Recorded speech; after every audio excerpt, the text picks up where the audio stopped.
Hey, it's Corey, the homemade chef, and today I'm bringing you something that's very, very, very, very dear to my heart. I am bringing you a cheesesteak. I call it the I Love You cheesesteak. I've been waiting to do this for so long. I've had so many cheesesteaks.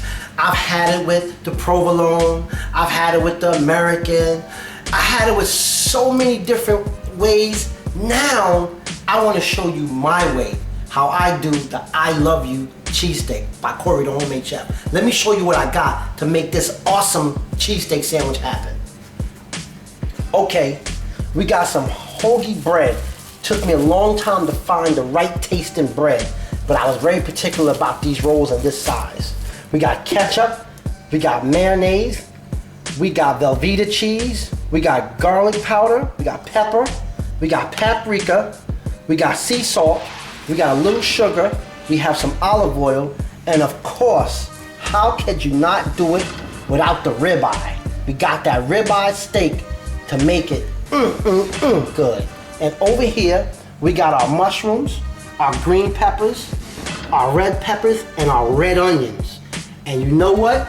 We about to put it down for all of those cheesesteak lovers, and I'm gonna save you about $400 or $500 because you ain't gotta travel to get it all the way to Philly. You could get it in your own kitchen. Let's get it started. This is the first thing we're gonna get going. We're gonna saute all of our vegetables. Let me show you how we're gonna get it done. Okay, over here we have a pan with 2 tablespoons of olive oil. So what we're gonna do, we're gonna get all these beautiful vegetables right here. I'm so in love with these vegetables. In this pan, I love vegetables, especially fresh vegetables. Oh, the smell alone. Okay, get that aside. We're gonna saute that up. We're gonna have our pan from medium to high heat. Okay, then we're gonna start adding all of our ingredients in there. We're gonna throw about a teaspoon of garlic powder, about a teaspoon of paprika,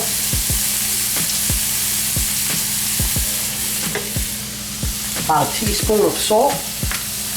I like to use the sea salt, the fine sea salt. Not too much. And then we're gonna do our cracked pepper. About a teaspoon of cracked pepper.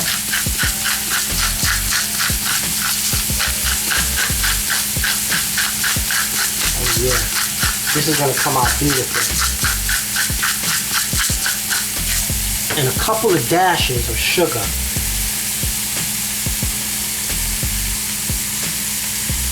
You don't want to make it sweet, just want to get it all. Now we put 2 tablespoons of olive oil in there. And we're going to add a little more, maybe another tablespoon. You might end up at all the way around 4 tablespoons because you want to keep it nice and saucy. That's another one I'm putting in there.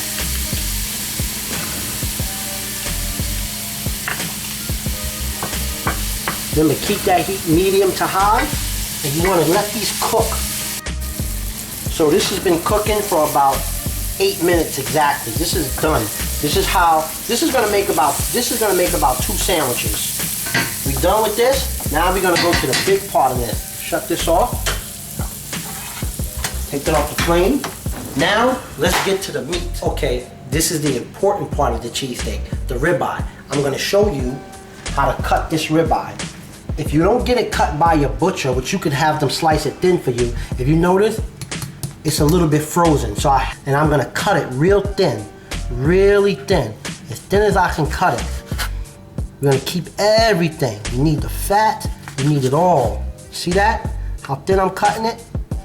And this is for the cheesesteak. It defrosted a little bit, but still in good texture to cut. I want to cut it as thin as possible. Like I said, you can ask your butcher, if you got a personal butcher, you can ask them to cut it for you. Look at that, I got that ribeye cut real thin. It's nice and frozen. Just cut a couple more pieces off there. See how easy it cuts when it's frozen? it cuts real easy, and you want to make it as thin as possible. That's the whole key to making that ribeye cheesesteak. Oh my goodness, you're gonna love it. You saw how we cut it up real thin. This is your end result. And what you want to do, you want to let it come down to room temperature. After you cut it from frozen, let it sit out for a little while. Let it come down to room temperature, because it's gonna cook so much better when it's at room temperature. It won't come out rubbery. So now we got an iron skillet here with 2 tablespoons of olive oil. And we're just gonna put this meat in there just until it gets the red is gone. You're not gonna let this cook for a long time.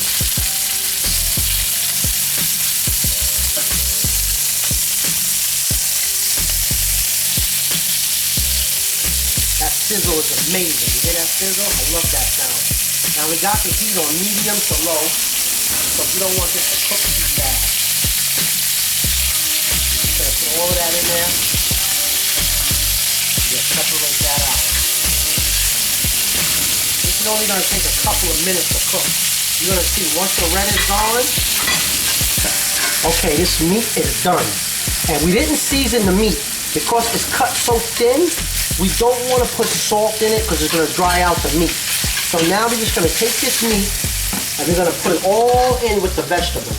And that's where the meat is going to get its seasoning from. We're going to let all of that juice and everything that we have there go right into that pot. Look at that.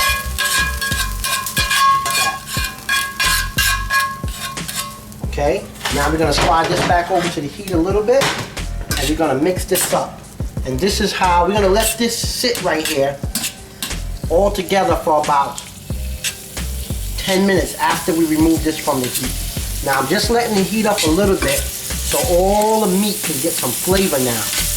See how we cooked everything separately? So this way we don't spoil the meat. You wanna keep that meat nice. So now all the seasoning in here is gonna bless that meat. And that's where you're gonna get all your, we're done. Let's go to the bread. That's the next one, bread and cheese, baby. Let's get it done. Hey, we coming down to the wire. Cheesesteak time, cheesesteak time. I love you, cheesesteak's about to happen. Okay, our same pot that we used to cook our meat in, we're gonna just heat up our bread in there. If you need to add a little bit more oil in there, just add a little tad bit of the olive oil. And I wanna just sit that in there and let it get a little crispy. Not too crispy, just a little bit. And then over here, we have about 3 ounces of our Velveeta cheese that we're gonna melt in the microwave. Now, if you notice, I put a little milk in there, just about a tablespoon of milk to make it melt a little easier and it come a little bit creamier. So when you put it on that cheesesteak, it's looking so beautiful. So we're gonna set that aside for a couple minutes and we're gonna focus on our bread. Now, we're not gonna let this bread get too done. We just wanna get it to where it has a little bit of color on it and a little bit of crisp on both sides.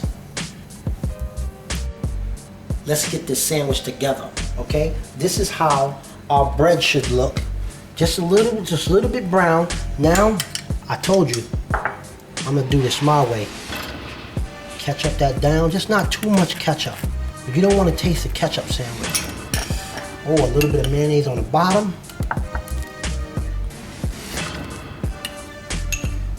There we go. And this is what I'm talking about. I love you cheesesteak by the homemade chef. Get that mixed up a little bit. See all that juices, all those juices in there? You want all of that on there. Yeah. Look at that. Oh yeah, baby. Don't worry about being all neat and clean because this sandwich ain't got nothing to do with neat. Like I said, you can get 2 sandwiches out of this. And on all of these vegetables that's in here, I used a half of red pepper, half a green pepper, half an onion, and a half a cup of mushrooms. Now, we're gonna drop that cheese on there. And look, we got enough just for another big pretty sandwich. Okay, now let's go get that cheese. Hey, I put that cheese in the microwave for 30 seconds, took it out and mixed it up a little bit, put it in there for another 10 seconds, and here goes the danger right here. Oh yeah. Oh yeah. how that cheese is melted on there? That's because I put a little bit of tablespoon of milk. This Velveeta cheese, you're gonna enjoy this Velveeta cheese. It's such, And this full recipe is gonna be on my website, CoreyTheHomemadeChef.com. There you go. You know what time it is, right? This is my favorite part of the show. Look at that. Look at that. Ooh. We'll tell your people in Philly about that. Look at that sandwich. Beautiful sandwich. Meat popping all over the place. Cheese, our mayonnaise, our ketchup. This is how it goes down. I'm salivating waiting for this.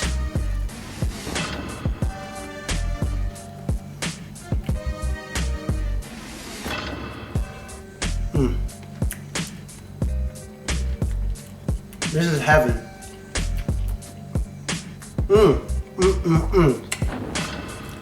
The meat combined with the juices from the vegetables. I'm ready to throw that challenge on and see if you can make one of those. Hey, that's our time. Thanks for watching. And remember, you're one step closer to becoming a homemade chef. I'll see you next time.